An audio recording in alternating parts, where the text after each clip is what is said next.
Okay guys, it's time for another update. I'm trying to root a blackberry for a friend of mine who has some new garden beds that got put in. My olives looking so nice. All the herbs looking good. The creeping thyme kind of just went wild, which is what I wanted. So it's supposed to be a solar powered pump, and I'm waiting to see if it'll actually charge and work because it came apart on the back, so I don't think it's actually gonna work. But okay, so here's the garden. If you look real careful, you can see the bumblebees, the carpenter bees pollinating the lavender. I don't really need to wait till later in the day one day to do this. If you watch my Instagram, you'll see pictures of the portulaca, which also has clavers all up in it. The thing is, clavers are actually edible, so I kind of, if something's edible, I tend to leave it alone. So here's more clavers over here. Plus, I like it kind of wild looking, so anyway, that is the cucamelons, and you can see that they have started to spread. I tend to, when I'm trimming stuff, just throw it back in the garden. Sometimes I throw it back in the lawn, which does not make my husband happy, so I try not to do that. And this little rose has had a tough year. So anyway, you'll kind of see some little bitty there you go, eggplants in there. The birds are tending to get to my tomatoes. Never really had that problem before, so I'm not really sure what's up. There's all my cucumbers, and that's kind of why I wanted to show you guys. You can see, right, that the cucumbers are definitely starting to run. And you know, they haven't run everywhere, but they're providing, over here I really need more cucumber vines, but they are providing a mulch layer, like a something to combat all of the drying heat. So, and you know, but you really have to know what you've planted, and I know that's hard for some people. It just kind of depends on how you are. If you're not real familiar, like this I know is a weed, even though it looks like mulberry. It's mulberry weed. And there's a cucumber. I have a kind of a feral rooster that comes around. If you watch Instagram, my Instagram account, you've seen videos and pictures of him. So anyway, I planted, let me see if I can get out that way. So like, here, let me show you this. So this is regular cucumber, and this is cucamelon, and you can see the cucamelon vine just really runs everywhere. So, I mean, so does cucumber, but the cucamelon tends to get where it wants a little faster. I transplanted a yarrow that I accidentally pulled up. It looks kind of rough, but it's been a couple weeks and it's not dead. So I actually kind of feel like this one might make it. So, and like stevia, I know what this looks like, but it also looks similar to some weeds. So, I mean, you could taste it. If it's not sweet, you know it's not stevia. But I tend to just kind of know how it looks. This is basil. I love the way this vine looks. And the thing with cucumber vines is, you know, eventually they do kind of get some damage.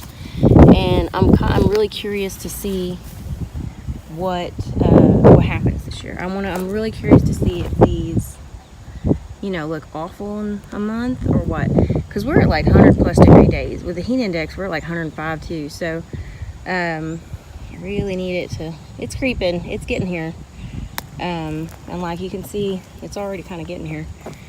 The only challenge with the cucumber is to first monitor for cucumbers that have come in, because you know, if you don't catch all your cucumbers and have lots of flowers, then the vines do start to die back too. I staked some of my peppers, and that's the challenge, getting to the peppers once this vine spreads everywhere without crushing the vine can be challenging. See, look, I just tossed it, it'll break down. Feed the soil. So you can kind of see these are mouse melons. I can't even tell you where the source of the mouse melons is. I assume it's somewhere in here because the oxalis has taken over.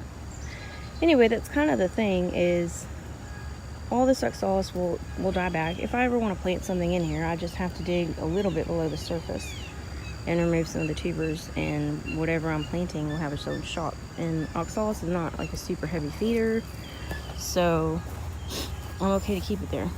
This is also like the mouse melon, and of course you can see the cucumber, and the cucumber is taking over some of the tomato. The birds are eating my tomatoes. Anyway, again, you can see I chopped this down And I'm okay with that. Like, I want, you know, I leave all this here unless it's diseased, because it will feed the soil again. So both of my basils, there and there, are looking good. Cucumber is spreading over this way, which is great. The cucamelon that started here, you can see, is obviously spreading, and it will take over all of this. But I also have, you know, cucumbers vines there too. So this is probably one of the first eggplants I put in, and I've already harvested some from it. But you can see, you know, it's definitely putting out some edible food. So some yarrow. You know, these are named varieties of elderberry, and my only complaint, I mean, while they are beautiful, like, see, I gotta take this off, put it down. My only complaint is they don't flower really well. So, like my native one, I can't count the flowers on it. Seeing that strawberry spreads, all of this will continue to spread even underneath of the cucumbers. So, sorry, just doing some maintenance here. And like, there's another mouse melon that just self-seeded from last year, and that will spread over this area fairly quickly.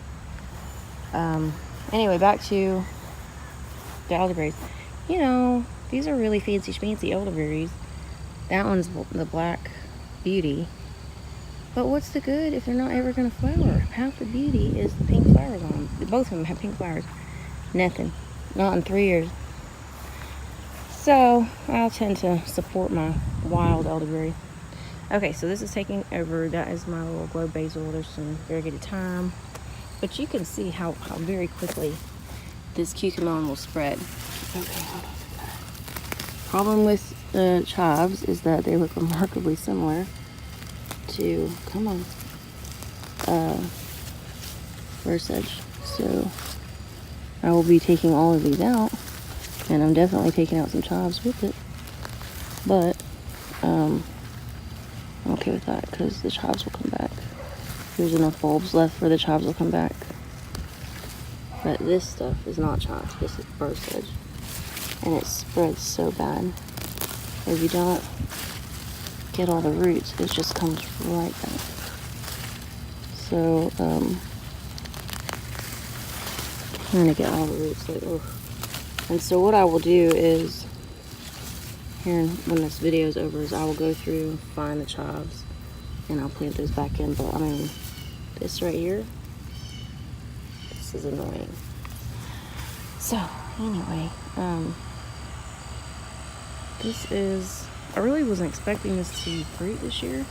I still don't really expect it to fruit because it's so darn hot. But it is flowering, and it was just a stick in the spring. So I have cut it back. I'm just kind of letting it go. Because, you know, I want it to establish itself. The borers got to one of my zucchinis. So that one's there breaking down. These are my dwarf okra, the pink okra. I mean, quote unquote okra. This morning glory just won't die. It has yet to put any flowers out. When I grew these in Lubbock, this thing flowered instantly. So, kind of curious what's taking so long. I don't think that geraniums are hardy and scented geraniums. I think I'm probably going to have to take that and pot it up before the fall. I'm not sure. So, some of the okras bounced back from the rabbit. And trimmed these because they were getting really long. Again, the tomatoes are turning, right? But the birds keep getting to them. That's not getting enough water. That witch hazel is definitely not getting enough water. The bugs have attacked my collard crosses, and that's expected throughout the summer. I never harvest in the summer. Come the fall, when they die back, cut down the marshmallow. You know, I'll get more of a harvest. So this is the dwarf mulberry. You know, I left this main trunk, right, because it was the first year. But I'm very close to just cutting that down, because this will all, you know, it'll make a fairly small bush that you can still harvest berries from. These daisies, I don't know if I've been showing you the daisies, but they're all throughout the garden, even over there, because I like daisies for starters, and they do kind of connect the garden. So this is that wintergreen. True, wintergreen is not what I meant, but look, coming back. I lost the good King Henry right there, dead. And I actually lost that too, so I'm not surprised. This portulaca has a pink flower. I like it, so I'm gonna keep it. The borers have gotten to this zucchini, so I'm not holding my breath. There's some other zucchini, we'll see. But all in all, you can see, right, that the watermelon has gone very far, and it's come this way too, which is what I wanted, and it's spread out that way. So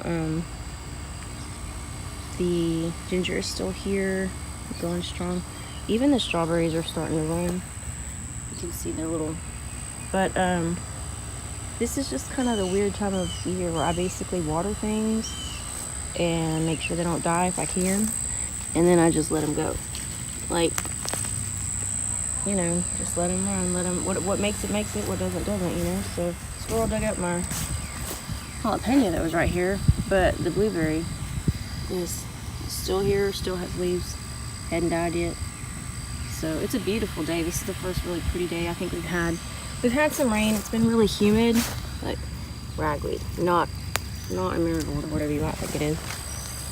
So you know, it hadn't been too wonderful temperature wise, but the longevity spinach is finally taking off.